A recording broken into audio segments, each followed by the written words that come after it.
नमस्कार, आप देख रहे हैं सादा न्यूज और मैं हूं आपके साथ कंचन। इंदौर में ऑल इंडिया दाल मिल एसोसिएशन द्वारा आयोजित ग्रेनेक्स इंडिया के उद्घाटन समारोह में मुख्यमंत्री डॉक्टर मोहन यादव शामिल हुए। इस अवसर पर उन्होंने देश भर से आए दाल उद्योग से जुड़े व्यापारियों का स्वागत किया।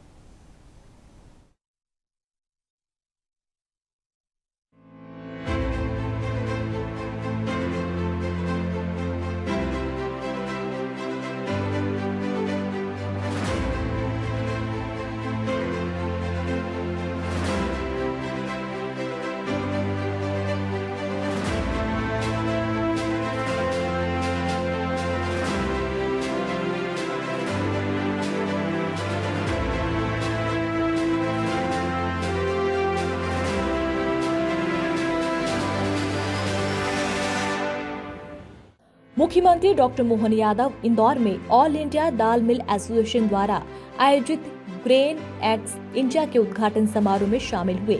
इस दौरान सीएम ने देश भर से आए दाल उद्योग से जुड़े व्यापारियों का स्वागत किया। उद्घाटन कार्यक्रम के दौरान मुख्यमंत्री डॉक्टर मोहन यादव ने दाल उद्योग से जुड़े विभिन्न उत्पादों की प्रदर्शनी का अवलोकन भी किया और उद्योग प्रतिनिधियों से संवाद किया। मुख्यमंत्री डॉक्टर मोहन यादव ने अपने संबोधन में कहा कि मध्य प्रदेश सरकार की उद्योगोन्मुख नीति खाद्य प्रसंस्करण क्षेत्र को मिल रहा प्रोत्साहन और निवेश अनुकूल वातावरण प्रदेश में कृषि आधारित उद्योगों को लगातार मजबूत कर रहा है। मुख्यमंत्री ने कहा कि भारत दुनिया का सबसे बड़ा दाल उत्पादक और उपभोक्ता देश है, जो देश की कृषि क्षमता और समृद्ध पोषण परंपरा का प्रतीक है। उन्होंने कहा कि इस गौरव को आगे बढ़ाने में मध्य प्रदेश अग्रणी भूमिका निभा रहा है। सीएम ने कहा कि किसानों के लिए हमारी सरकार ने पूरे 5 साल का रोड मैप बना लिया है।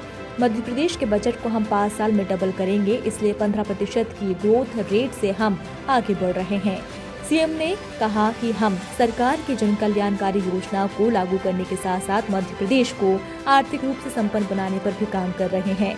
डीबीटी के माध्यम से व्यापारियों को लगभग 5,500 करोड़ की सब्सिडी हमारी सरकार ने दी। कार्यक्रम में सीएम ने कहा कि लेबर आधारित उद्योग लगाने पर प्रति लेबर 5,000 महीना 10 साल तक हमारी सरकार देगी। सुशासन, जन कल्याण और लोक सेवा की भावनाओं को लेकर के एक ऐसी देवी जिसने अपने जीते जी लोक माता का दर्जा पाया और सुशासन के साथ स्वाभिमान जन्य जीवन जीने के लिए कई लोक कल्याणकारी नीतियों के साथ उस मुगल काल में जहां एक तरफ हमारे देवस्थानों पर आक्रमण हो रहा था, देवस्थान तोड़े जा रहे थे, उसके उलट लोक माता अहिल्याबाई ने अपने संकल्प शक्ति से सारे देवालय निर्माण करने का, उनके जीर्णोद्धार करने का कदम बढ़ाया। ये वो पवित्र नगरी है। मैं वंदन करता हूं, अभिनंदन करता हूं आप सबके माध्यम से। चाहे बनारस हो, काशी विश्वनाथ, सोमनाथ का मंदिर हो, उज्जैन, हर स्थान पर हमारे लिए परमात्मा की दया से हजारों लाखों साल से भारत की पहचान तो सोने की चिड़िया के नाते थी, लेकिन हमारी उस चिड़िया के माध्यम से जो स्वर्ण की चमक की लालच लोगों को लगी, उसने हमारी संस्कृति की धारा पर आक्रमण करने का प्रयास किया। अब कितने अच्छे लोग हैं हमारे यहाँ और कितने अच्छे मुहावरे बनते हैं। हमारे यहाँ वर्षों हजारों साल तक लोगों की दाल नहीं गली। ये मध्य प्रदेश की और देश की अपनी पहचान थी, लेकिन दुश्मन ने चालाकी से हमारे देवस्थान सहित हमारे सभी प्रतिमान और मान बिंदुओं पर आक्रमण करने का प्रयास किया। तो आज अब परिणाम हमको सबको मालूम है। आज लेकिन ये और कोई देश होंगे, कई सारे देश जिनके आधार पर उनकी अपनी अपनी संस्कृति, वो पारस जिसकी अपनी पहचान थी, जिसके लिए जाने क्या क्या बोलते थे, ऐसे कई देश, उनकी लंबी कहानी है। अभी मैं इतने पे आता हूं कि हमारे यहाँ तो जब हम काम करने के लिए भी दाल को इतना रचा बसा लिया शरीर के अंदर कि कोई थोड़ा 19-20 आदमी कोई काम करने की बात करे तो उससे मुहावरा बोलते, ये मूंग और मसूर की दाल जरा देख तो सही तेरा क्या क्या क्षमता है तेरी। अपने जीवन के अंदर दाल की क्षमता प्रोटीन के आधार पर मुझे इस बात की प्रसन्नता कि दुनिया में सबसे बड़ा दाल उत्पादक कोई देश है और दाल का उपभोक्ता भी कोई देश है, वो गर्व है, वो हमारा अपना भारत देश है। इसलिए एक बार जोर से बोले भारत माता की। हमारे लिए दाल के अंदर जो प्रोटीन है, उस प्रोटीन की ताकत कोई नहीं जानता, वो भारत वाले जानते हैं। शाकाहारी घरों के अंदर भी दाल के बजाय किसी और चीज से काम चलाना बड़ा कठिन जाता है। दक्षिण भारत में सांभर चल जाएगा, लेकिन दाल का ही परिवर्तित रूप है। उड़द के आइटम उधर ज्यादा बढ़ जाते हैं, तो यहाँ सीधे तुअर की दाल गलाने का काम कर। दाल तो हमारी यही गलती है, दाल गलाने का जो तरीका है। मैं आज के इस अवसर पर जब हमने हमारी सरकार के माध्यम से यशस्वी प्रधानमंत्री श्रीमान नरेंद्र मोदी जी के 4 श्रेणियों में हम देश को आगे बढ़ाने का संकल्प लिया है। 4 वर्गों को अगर हम मजबूत कर देंगे तो देश अपने आप आगे बढ़ जाएगा। गरीब, महिला, युवा और अन्नदाता किसान। किसानों को लेकर के हमारी सरकार ने पूरे 5 साल का रोड मैप बनाया और 5 साल के कामों के बलबूते पर हर अलग अलग श्रेणीवार सबको प्रोत्साहन देकर के मध्य प्रदेश की सरकार बनने के साथ एक संकल्प हमने लिया कि हमारे बजट को 5 साल में डबल करेंगे। इसलिए लगभग 15% की ग्रोथ रेट से हम आगे बढ़ रहे हैं। ये हमने अपना बड़ा संकल्प लिया। सरकार की जन कल्याणकारी योजनाओं को तो लागू करेंगे, लेकिन यहाँ लागू करते करते आर्थिक रूप से भी मध्य प्रदेश संपन्न हो। इतना अच्छा लगता है यशस्वी प्रधानमंत्री के नेतृत्व में देश कहां से कहां कितने आगे बढ़ गया।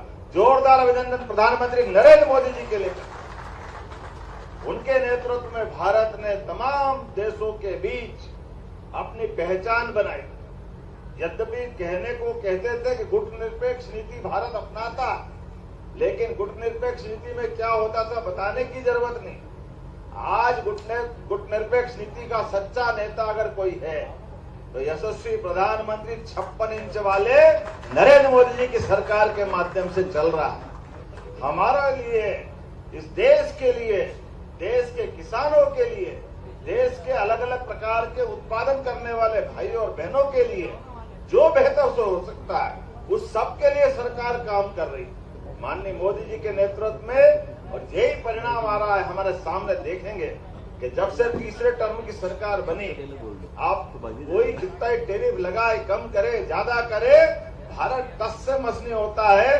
भारत अपने किसानों का ध्यान रखता है, किसानों के साथ कृषि क्षेत्र का ध्यान रखता है। हमारे लिए आज के दौर में इसी का परिणाम केवल बजट देख लेना। बजट के पहले क्या हुआ और बजट के बाद क्या हुआ, भारत किसी से प्रभावित नहीं होता। अब बदल गया समय, भारत के बजट से दुनिया अपनी नीति बदलने के लिए तैयार होती है। ये है मोदी जी और मोदी जी के काम करने का तरीका।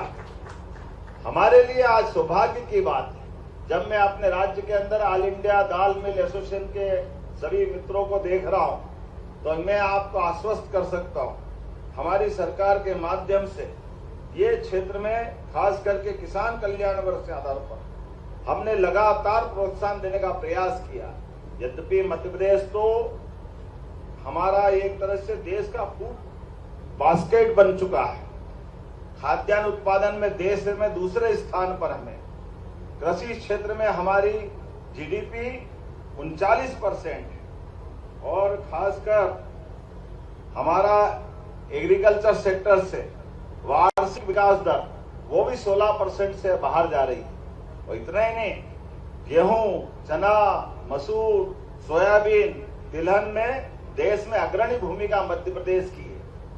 मुख्यमंत्री डॉक्टर मोहन यादव की मुख्य आतिथ्य में मुख्यमंत्री निवास भोपाल में गणतंत्र दिवस समारोह 2026 के प्रतिभागी छात्र छात्राओं का सम्मान समारोह आयोजित किया गया, जिसमें नई दिल्ली में आयोजित गणतंत्र दिवस समारोह में मध्य प्रदेश के प्रतिभागी छात्रों का मुख्यमंत्री डॉक्टर मोहन यादव ने सम्मान किया। यह आयोजन प्रतिभागियों के उत्साहवर्धन के लिए किया गया है, जिन्होंने राष्ट्रीय स्तर के गौरवशाली आयोजन में राज्य का प्रतिनिधित्व किया है। मुख्यमंत्री ने विद्यार्थियों की उपलब्धियों को सराहा।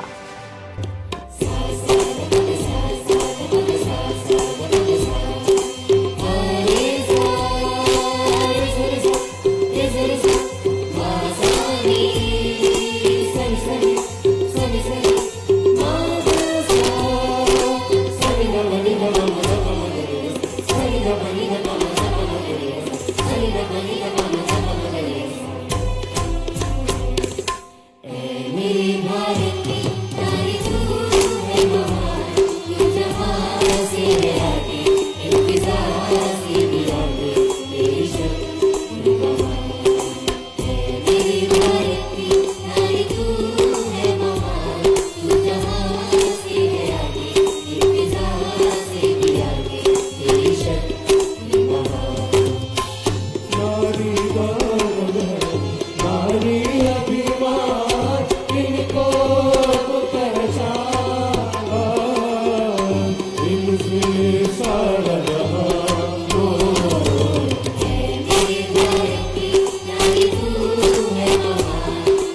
नदियों की भरे ऊंचे पहाड़ तेरे इरादे हैं, लगी फिजाएं जन्नत की रानी, जैसा तेरा प्यार है। ओ नदियों की भरे ऊंचे पहाड़ तेरे इरादे हैं, लगी फिजाएं जन्नत की रानी, जैसा तेरा प्यार है। मेरी शान है, मेरी पहचान है, तेरे दम से दिल से सारा जहां हो। है मेरे भारत की नारी, तू है महान। गम पद पा सा पा धा पा, गम पदी धा सा धा नी धा, ग ग म म पा प री नि सा सा, ग म प नि सा ग म प नि सा ग म प नि सा। आशा है नारी की ऊंची उड़ान, हर बार में दिखा के सपनों का आसमान। ग म प ध प रि नि प ध नि सा रि ग ग। आशा है नारी की ऊंची उड़ान, हर बार में दिखा के सपनों का आसमान। धरती है सुंदर है ये सागर साजना, हौसले हैं जो छूए आसमां, कसमें वादे सपने पूरे कर दे। वो नारी है मेरे भारत की नारी, तू है महान। तू जहां से भी आगे, इंतजार से भी आगे, तेरी शक्ति महान। यत्र नारीस्तु पूजन्ते नमन्ते तत्र देवता, यत्र तास्तु न पूजन्ते सर्वस्मृता फला प्रिया। यत्र नारीस्तु पूजन्ते रमन्ते तत्र देवता,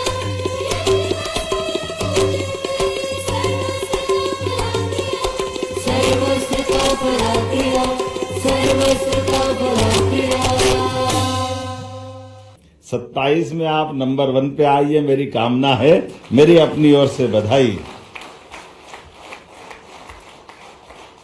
गणतंत्र दिवस की परेड, ये गौरव और ये गौरव और तब बढ़ जाता है जब दुनिया के सबसे बड़ा लोकतांत्रिक देश, आज दुनिया के अंदर सबसे बड़ा लोकतांत्रिक देश अगर कोई है तो वह हमारा देश भारत है। और ऐसे लोकतांत्रिक देश में हमें और इस बात का आनंद है, यशस्वी प्रधानमंत्री के नेतृत्व में देश हर क्षेत्र में आगे बढ़ रहा है, किसी क्षेत्र में कमी नहीं। जब मैं प्रधानमंत्री की बात कर रहा हूं तो जोरदार ताली बजा करके उनकी भावना का सम्मान करें।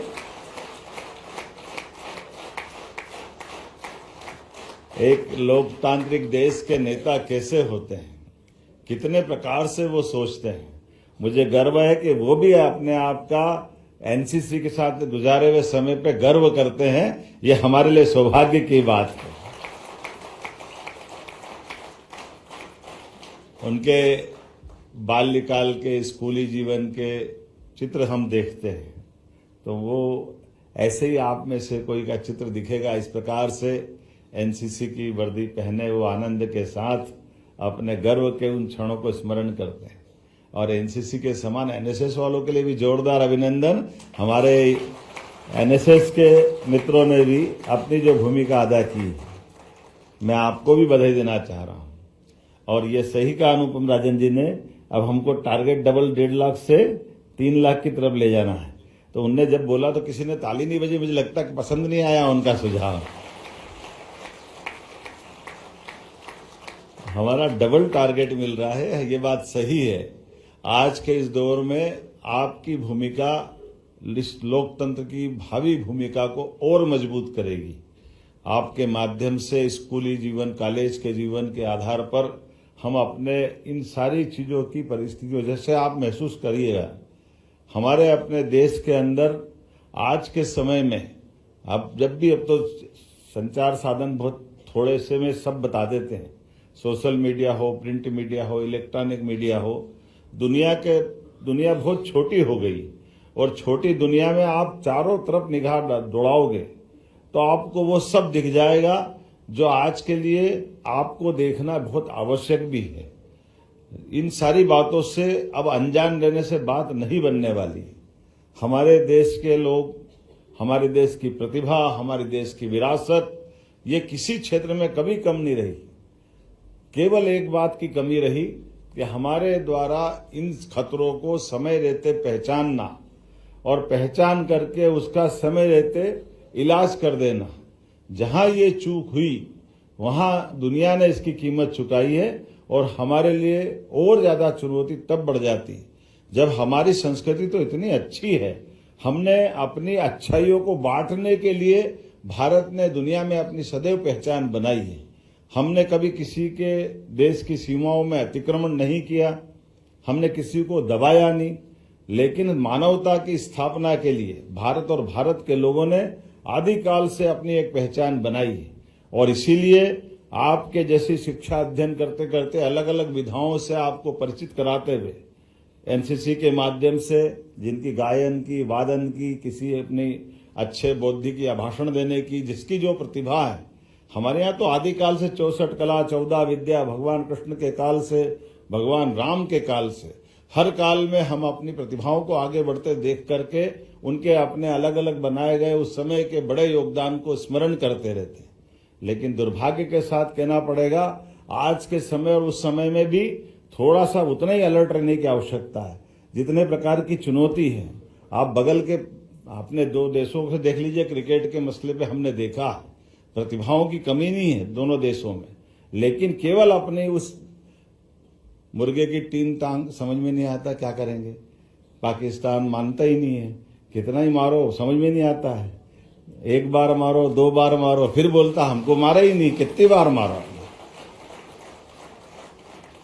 आज के इस दौर में मैं जवानों से तो बात कर ही सकता हूं ना, इस नाते से आपके साथ में चर्चा करते हुए ये आनंद आता है। मुझे इस बात की प्रसन्नता है, हमारी पीढ़ी ने वो कष्ट का टाइम देखा है, लेकिन आपकी पीढ़ी ने ये बदलते दौर का भारत देखा है।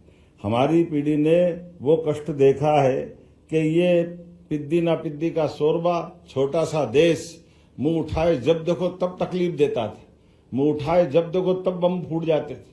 बंबई से लगाकर दिल्ली तक देश की सीमाओं के अंदर, सीमाओं के ऊपर सैनिकों के सर काट करके वो अपनी सीमाओं में ले जाते थे। वो दिन भी देखा हमने, दर्दनाक सीन, जब हमारे इस देश के अंदर कई बार घटनाएं ऐसी घटी कि अपना सबका एक तरह से लगा के खून खोल उठा है। लेकिन मुझे इस बात की प्रसन्नता है, यशस्वी प्रधानमंत्री के नेतृत्व में हमारा देश उन 3 देशों में शामिल हुआ है जो दुश्मनों से निपटकर उनके घर में घुस के मारने में सक्षम होता है। ये आज का हमारा समय है। और 3 बार तीनों अलग अलग प्रकार से मारने के लिए ये घटनाएं आप केवल स्मरण रखना, हर बार हमारा एक तरीका नहीं रहा है। कभी हम अपने सैनिकों को उनके घर में घुस करके मार करके सुरक्षित वापस लाकर आए, कभी हमारा मूछ वाला अभिनंदन का चित्र हमारी आंखों के सामने जाता नहीं, जिसकी मूछें अपने देश का गौरव देने के लिए हमारे सबके सामने दिखा है कि हमारे व्यक्तियों ने उनके आतंकवादियों को घर में जाकर के मारा और भूल से उनके अपने कारण से उनने उसको बंदी बना लिया। और बंदी बना करके वो दिन भर दिखाते रहिए, काश एक बार पीएम बात कर ले, चलो पीएम नहीं तो कोई मंत्री बात कर ले, बात नहीं करे तो टेलीफोन कर दे तो हम आपका सैनिक छोड़ेंगे। लेकिन हमारे प्रधानमंत्री जी ने कितना अच्छा वाक्य रखा था, उन्होंने बहुत अच्छा बात कहा। उन्होंने कहा आपके आतंकवादियों ने हमारे देश की सीमाओं को नहीं माना और हमारे सैनिकों के सोते हुए सैनिकों के ऊपर हमला करके अगर उनके प्राण लेने का उनने दुष्कृत्य किया है तो इसका बदला हमने, जब वो हमारी सीमा नहीं मानते तो हम आपकी सीमा नहीं, हम आपको परेशान नहीं करेंगे, आपको नहीं मारने वाले, आपके सैनिक को भी नहीं मारने वाले, लेकिन जहां आतंकवादी छिपे उनको जरूर मार कर आएंगे। और उसको मारने का अभियान सफलता के साथ हमारी सेना के जरिए हमने सफलता के साथ पूरा किया। और उसके दौर में लौट के आने में उनकी सेना ने हमारे प्लेन को गिराने का दुस्साहस किया। तो दुस्साहस में उन्होंने कहा अभी तक तो हमने केवल आतंकवादियों के खिलाफ मोर्चा खोला था, लेकिन अब अगर आपने हमारे जवान पे एक उंगली भी लगाई तो भारत की सेना चुप नहीं बैठेगी, आपका नामो निशान मिटा देगी। ये हमारा उस समय का